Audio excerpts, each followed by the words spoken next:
How's it going, folks? I'm Matthew. This is Lemora's Cards, and today we're doing something a little bit different. My tournament report videos were relatively popular, but I found a lot of times that I'm covering, a lot of the same decks over and over. And so if you guys are interested in those, I'll continue doing those. But what I would like to try today is a bit of a grab bag of some of the coolest lists that performed well last month that you might want to give a try here in February. These are 10 decks that had top 16 performances. One got 17th, it bubbled out. We got one that snuck in at 17th, but for the most part, these are decks that had really good performances and that you might want to give a shot or at least take a look at and be aware that it might be something that you run into. If you enjoy this video, consider liking, commenting, subscribing. Let me know down below what you like about it. Which of these decks was your favorite? Consider supporting me on Patreon like these amazing patrons did so that you can get access to early videos like this along with other cool perks. Consider buying my merch. Any support that I get helps me get to make more cool videos for you and hopefully get to make them with a lot more regularity this year. With all that being said, let's hop into it. Looking to run a great cEDH event? Having hosted over 100 successful tournaments, Eminence Gaming has your back with Command Tower. With its intuitive tournament manager dashboard, you can handle everything from deck list submission to player management in just a few clicks. Then, all players need to do is scan a generated QR code to have access to your full tournament bracket. Put your players first with seamless pairing software and real-time access to standings. Take the guesswork out of tournaments. Give Command Tower a try for your next event. First up, we're going to be looking at a couple decks from Tropic Thunder. Now we're looking at this 6th place Armix and Jeska list. Like the Japanese video, I really wanted to just live react to these decks and kind of try to figure out what's going on. So I'm not going to be looking my smartest in this video. Hopefully you get some more genuine excitement. We have an infinite mana outlet as well as 2 commanders that are really good at controlling the board and are just super hostile to creatures. Both of these just body creature decks. Okay, so we got a couple of artifact synergy planeswalkers. Karn really just being good enough in cEDH anyways, just as a hate piece. We got a goblin welder, so probably a welder package. We got goblin shaman. Mox Monkey. This is like an OG piece of tech. All right, repeated art. I mean, we're really hitting on artifacts. Containment Construct. That's a pretty cool one. It combos well with Armix. When you get to discard a card, you'll get to play it for this turn. Also can work well with like Necropotence. There's other synergies. And we just see like discard synergies being built in. Conspiracy Theorist, also good at that. And then Inti, which is just a really strong creature that's kind of like an upgraded Conspiracy Theorist. Waymaker, this is a new one. Guard a card from your hand. Target non-creature artifact becomes an artifact with power toughness. Okay. Blow up artifact. Let you blow up treasures, or maybe we'll see if there's any other synergies here. But really looking like a lot of discard and artifact destruction synergy. Braids. This is one I was talking about, just recently in my Japanese tournament video.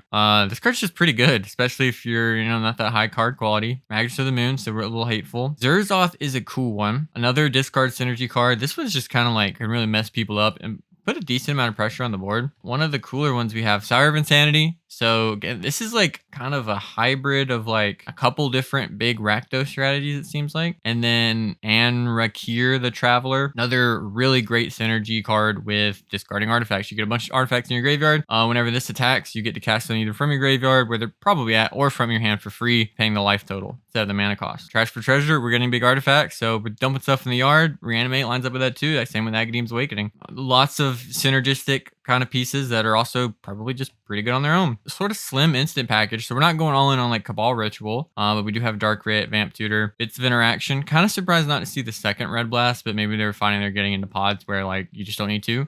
Temple Trickery is a bit more flexible, but a bit more expensive. And then Withering Boon. This is like the card that people always joke about you having, but then if you actually get them with it, it's probably going to feel pretty good. And then Entomb, of course, we're like a dedicated kind of reanimator deck. And a whole bunch of artifacts that do cool things. Tormod's Crib, Urza's Bauble, Sensei's Liquid Metal, Torpor Orb. What else? We're rocking Lightning Greaves. That's going to line up well with some of our bigger stuff. Brass's Tunnel Grinder, newer card. There's a lot of things that have this sort of effect. The first thing it does when it enters, you get to spin 3, sort of like self wheel, but it's sort of like a self windfall. And then it has this extra bit of text. I'm not sure how much they play up for that, but at the beginning of your end step, you descended, put a board counter on it. You get 3 of them. So if you sack a thing or a thing just ends up, a permanent ends up in your graveyard, which should be very easy in this deck. You get to trigger it, and then if you do, you get like a really, really good land that's going to help you get extra spells and extra value off of your permanents, which again, this deck has a lot of. That's Celestis, which is a mana rock that has a bit of synergy. Vial of Gladriel kind of working with it too. Citadel, okay, we're getting to that. And Camille. So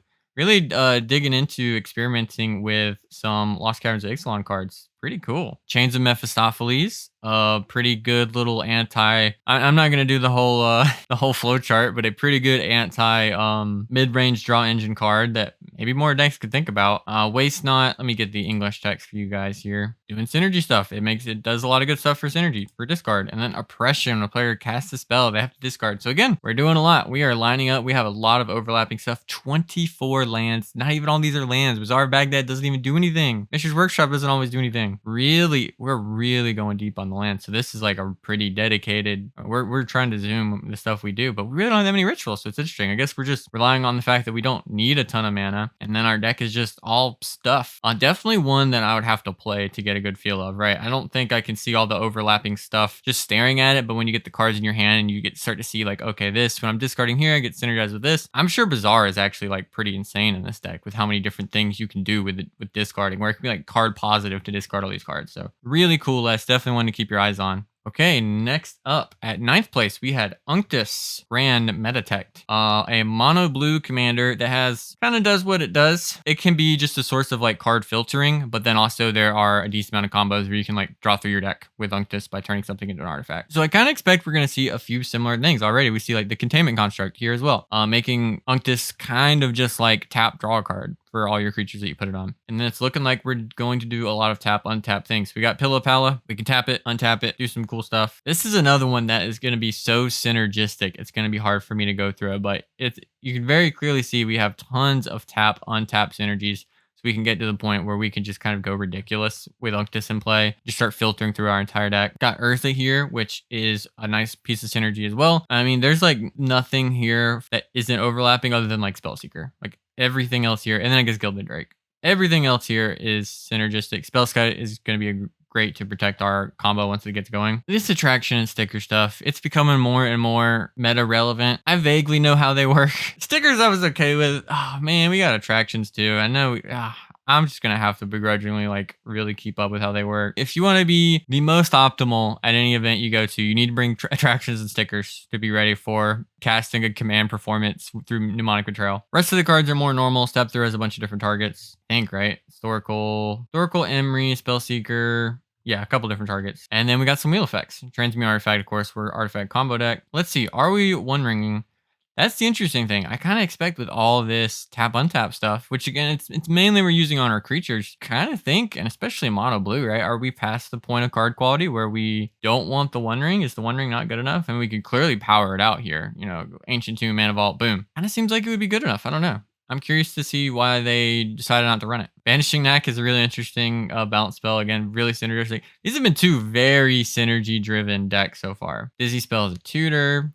Retraction Helix. Okay, so similar to Banishing Knack. And then Removal Suite and some interaction and tutors. Okay, yeah, kind of what you'd expect. 1,000-Year Elixir makes all our creatures kind of supercharged. You know, we get to immediately just start tapping things down. It's going to be super nice with this list. Agatha Soul Cauldron probably has a whole bunch of different nonsense you can do in this deck. Quest for Ancient Secrets. Okay, let's take a look at this one. Card is put in your graveyard from anywhere. You put a cast counter on it. It's going to be very easy in this deck.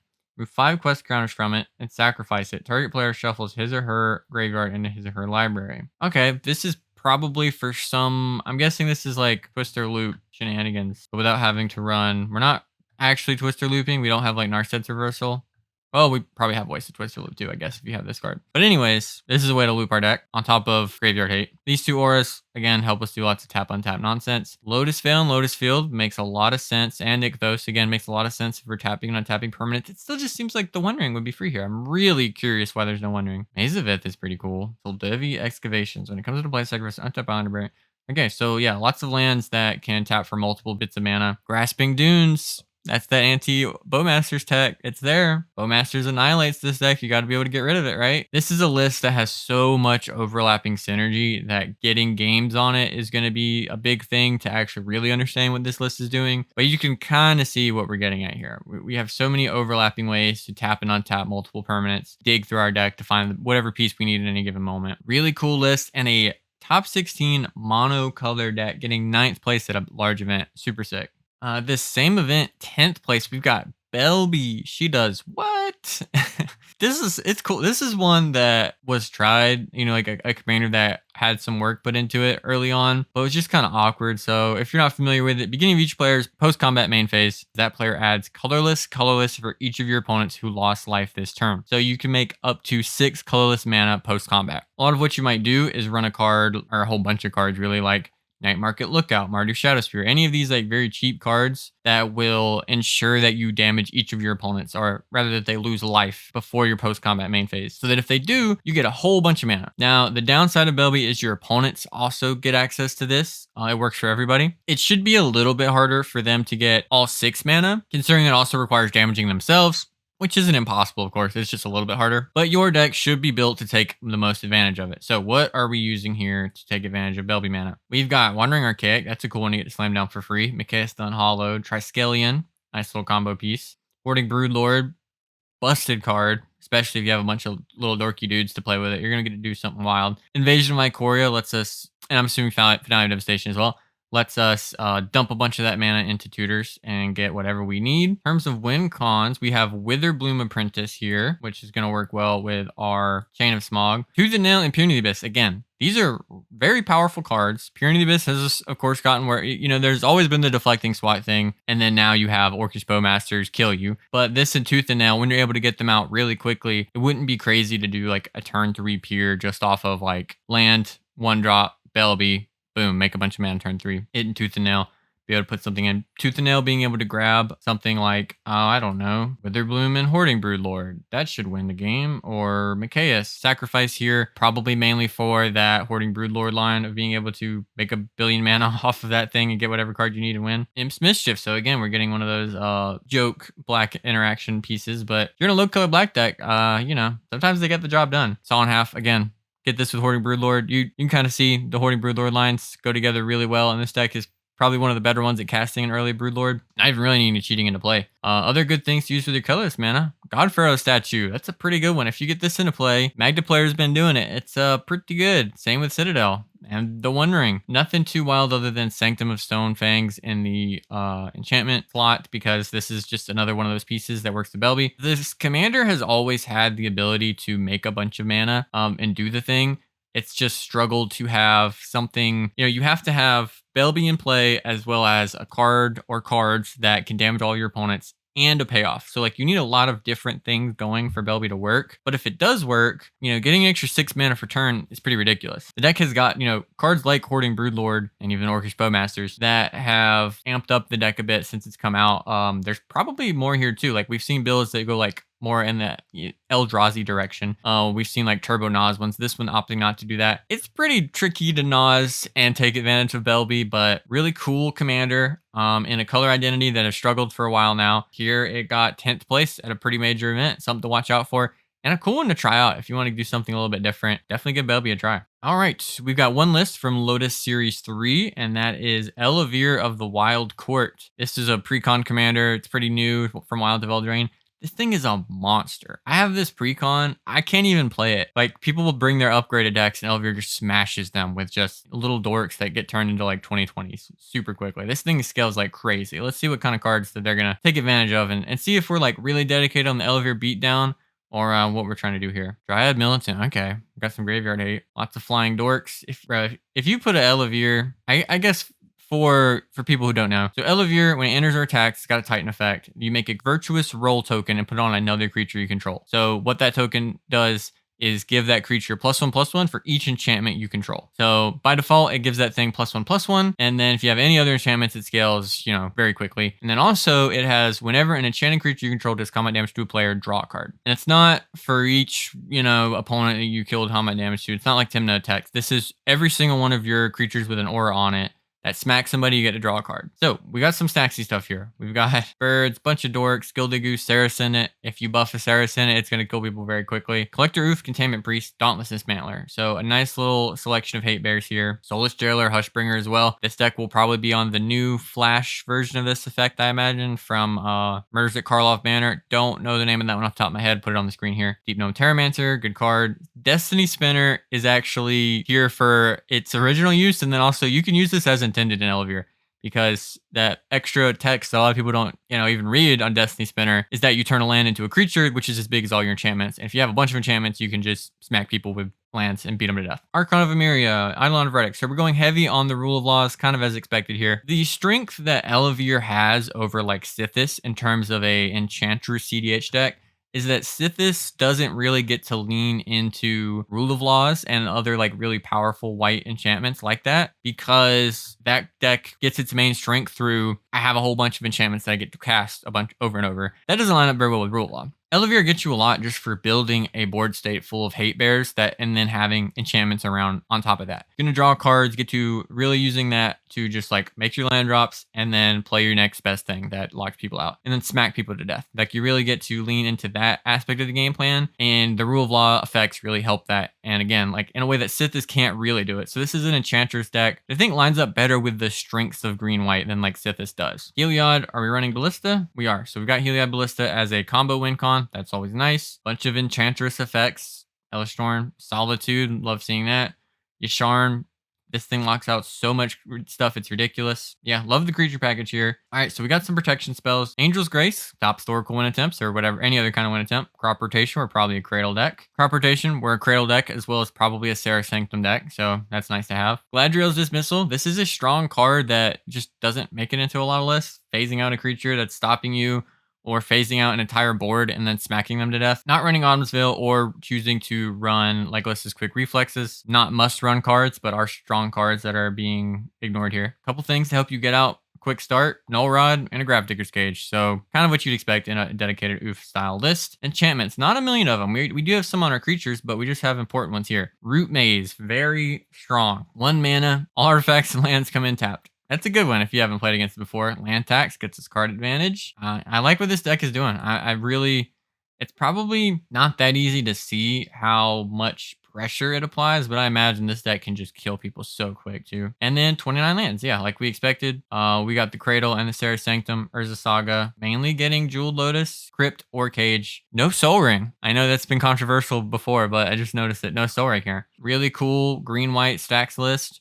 That gets to do a lot of beating down. I think it has a commander that lines up with what green-white does really well. If you want to try anything stacksy, Ellivere might be one to try out. And yeah, try that precon out too. It'll mess people up. All right, next up from the Boil, we have 3rd place, Sauron the Dark Lord. I'm not expecting this to be the craziest build ever with tons of unique cards. I imagine there's going to be good Grixis cards and then some cards that line up well with what Sauron does. But this got 3rd place at like the biggest cEDH event ever. I had to highlight it. Makes orcs whenever somebody does anything, whenever someone casts a spell. That's pretty good. You get your orc very big. And then when the ring tempts you, you can discard your hand and draw 4. So any of your cards that can tempt you with a ring, or if you just get to hit in with an army that tempts you as well with Sauron. And it's a May, so that's pretty nice too. And then any cards that are just pretty good with the ring tempts you just get a lot stronger because you can keep finding new cards and wheeling. Pretty mid-rangey Grixis creature package here. So looks like something you would kind of expect in like a Tavish Kraum, right? We've got Hullbreaker Horror. Does Sauron go infinite with Hullbreaker Horror? I'm sure there are infinites, right, that you can do with Hullbreaker with something that enters and tempts you with the ring. But it doesn't look like Sauron itself is like an outlet for that. So Sauron itself is not an outlet, but we have Hullbreaker here to be able to enable a win or just be a ridiculous creature in play. Talion, Sheoldred. So pretty grindy, expensive kind of creatures here that are for a longer game. Ranger's Firebrand. Ring tempts you, deal 2 damage to any target. There we go. That's deal 2 damage to any target, and then you get to discard your hand and draw 4 if Sauron's in play. Transmute Artifact. Maybe we are Bolus's Citadeling. That would be pretty sick. Everything else here is pretty normal looking. Dark Rit, Decon, Dispel, lots of interaction. Soothing of Smeagol. It's a bounce spell that makes the ring tempt you. Blade Blast Fireball, which shows up every now and then. Not that often in Grixis lists, so that's cool to see. And then Sea Double. That's a cool one too. Copy a spell, get your own. Create a token that's a copy of a creature. You can get 2 Hullbreaker Horror. That's pretty busted. Or copy somebody's Dockside or whatever. Like, it's a card that just lines up with, hey, my opponents are probably going to have broken things. Let's do that. We do have the Citadel, and then notably also, there was no Nas here. Kind of to be expected. So we got Sensei's Top to go with our Citadel.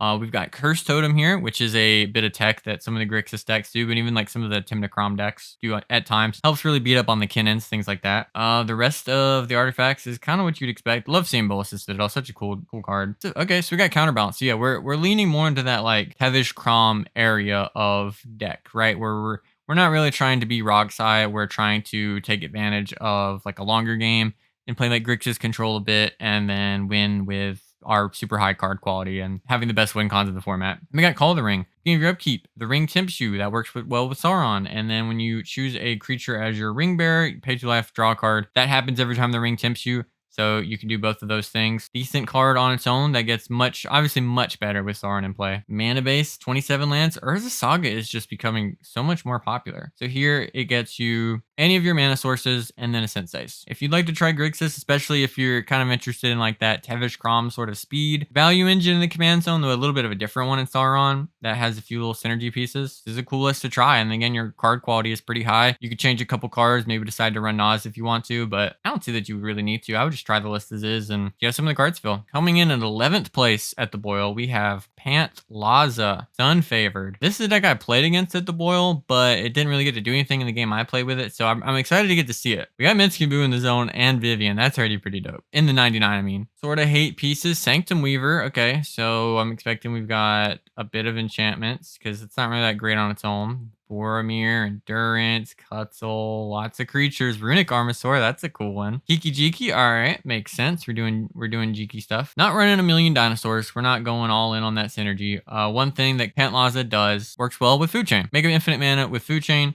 You get to exile and keep casting Pantlaza over and over and over, and you get to cast something that costs 4 or less through all your deck. So everything in your deck that costs 4 or less, you get to cast. Because Pantlaza, when it enters, discovers 4. Then you get to go through your deck and get all the things out, which is going to be most of your things, right? You're going to get the Minskin Boo, Temur Sabertooth, all sorts of nonsense. You'll be able to get everything out of your deck. We've also got Kiki-Jiki Feldar Guardian. As win cons, we can do Emil Dockside, which will also work with Pantlaza. Overlapping lines that work better than like, similar list you might want to play is like Rocco, but Emil Dockside was always really awkward with Rocco because you can't just flicker Rocco over and over and over. Jaxus is a cool one. So red, tap, discard a card, create a token. Let's say copy of another creature you control, gains haste, and when this dies, draw a card, sacrifice it. We got dual cast through Twin Flame in here as well, so lots of win cons. This Eldritch Evolution looks ridiculous. We have Get Lost. This has showed up a little bit more lately. Very good in Dockside combo decks. Being able to use it on something that's locking you out, and then you up the Dockside count. The big weakness of Temur Sabertooth and Emil is both that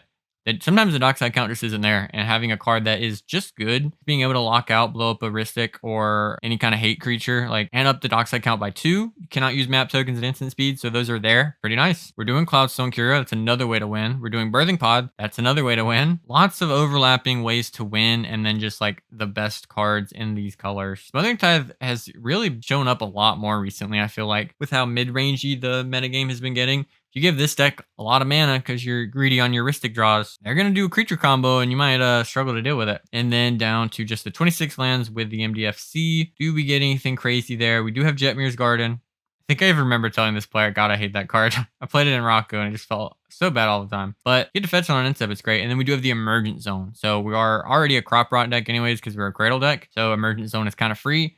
And yeah, we can definitely win an instant speed if people aren't ready for it. Really cool to see a Nihilist get this far at an event like this, getting to do the kind of food chain thing. And maybe Pantlaza is, kind of taking Rocco's throne as the Naya deck list to beat right now. This last one from the Boil only got 17th, but I had to break the rules for this one. We have Kiki-Jiki Mirror Breaker at 17th in a 222 player tournament. That is crazy. We got mono red Kiki-Jiki in the zone. All right, let's see what we're doing here. I'm assuming there's plenty of combos. Got the 2 Koths. That's interesting. They seem okay. I don't see anything too busted here. DRC, good card selection. Ragavan, Third Prospector makes sense. We can get Infinite Goblins, I'm assuming. So, Addictive Flamestoker. When you cast a non-creature spell, put an oil counter on it. 6. Yeah, this is one I remember seeing a bit get kind of talked about. Spam a whole bunch of stuff out, get the cost reduced by a lot, and then sort of just dig for more action. Starting an Avenger, great way to punish the Dockside and just treasure / fast mana meta. This thing beats people down really quick. When it attacks, it doesn't get +X +O for the artifacts the opponent has. It's just all opponents. So it would not be uncommon for your opponents to have like 10, and then this thing just smacks in first strike trampled 11-1. Combat Celebrant goes infinite with our commander. Magus of the Wheel. All right, we're trying to wheel. Fanatic of Mogus or Mogus. When it enters the battlefield, does damage to each opponent equal to the devotion of red. Okay, that can just kill people. Port Razor, we're getting extra combats. Treasonous Ogre. Yeah. We got Godo. If we got to do it the hard way, I'm curious if Helm of the Host is in here. Perforate. Yeah. Tons of ways to just deal damage, overlapping cards that make mana. We've got Grinning Ignis, go infinite with like Bergie. Treasure Nabber here. I mean, we're really having to dig for like the best red stuff. That's what we got. A lot of extra turn, extra combat stuff, things to untap.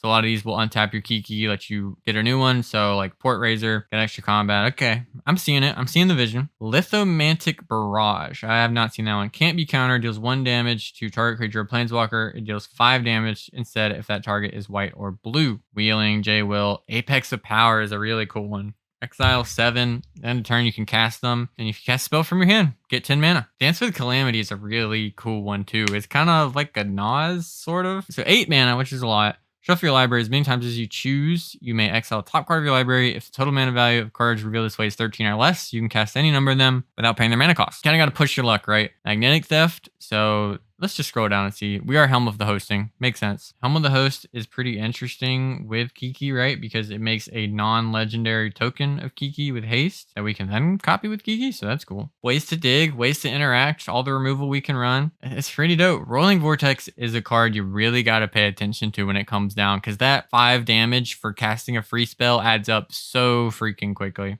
Goblin Bombardment, Impact Tournament. We have so many ways to just ping people to death after just making tons of stuff. Like, there's so many ways to win, or just like also affect the board with not even having to go actually infinite in a way that wins the game. Being able to make infinite tokens and turn that into a win. I love this list. If you're thinking mono red, I mean, come on, you got to give the boy a try. Here we have the talk of the town, the most hyped commander since freaking, I don't even know, Francisco and Kraum. We got Walking Ballista. Okay, it works with Francisco stuff. Looking more mid-rangey again. River Song is an interesting mid-rangey target. So yeah, lots of ways like deal damage. We got Consphinx to take advantage of like, oh, you guys are drawing a bunch of cards. Guess I'll draw a bunch of cards and punish you for it with Shieldred. Like the creature package, we got the Glinthorn and Malcolm. I'm liking it so far. It's not looking very turbo-oriented. It's looking more like I'm running, you know, really good cards that line up with my commander and just line up well into a long game. Oh, and this list we're looking at Treasure Series X here, where this deck got 2nd place. Transmute Artifact, Windfall. I've been seeing more and more people, it seems like, run Windfall over Wheel of Fortune. I don't know if it's like, you know, I just don't have a wheel, but like you have a Transmute Artifact, or you just like the Windfall. I know the Windfall has the element of being able to like cast a whole bunch of spells into Ristic Windfall and then kind of pull out ahead, or, you know, really punish those players. But it also kind of lacks the consistency that like Wheel of Fortune does when you're playing like a Breach deck. Final Parting, it's a tutor, and it also is like an Entomb. Sensei's top, here again, but no Citadel, so just opting to run the top. Agatha's, that's what we're here for. If your top card's on a land, you get to go ping, ping, ping, ping, ping, ping, ping. Another Counterbalance deck, and a Blood Chief Ascension list. So this is a card that people have just been running. So Blood Chief Ascension does a couple different things. One, just pressures people life total. You know, it's pretty close to what its Shielder does. So yeah, you can kill people with Breach by milling them, but I also just realized there's no Mnemonic Betrayal here, which is kind of the other like sort of A plus B with Blood Chief Ascension, because the way that card works, the cards leave their opponent's graveyards and then come back into the graveyards, and it can deal a ton of damage to people. There's no mean bet here. That is really wild, because that is just historically one of the strongest cards in blue-black. Grixis decks absolutely love it, but we're not running one here. Another Urza Saga deck. Not any special new targets. Sensei's does have some extra value here because it can help you make sure that your Francisco combo works by making sure there's a non-land on top, so that when you explore, you just get to ping every single time. Yeah, other than that, again, this is probably the most normal list that I got to showcase that you might expect. And it might be that this deck just shows up every now and then,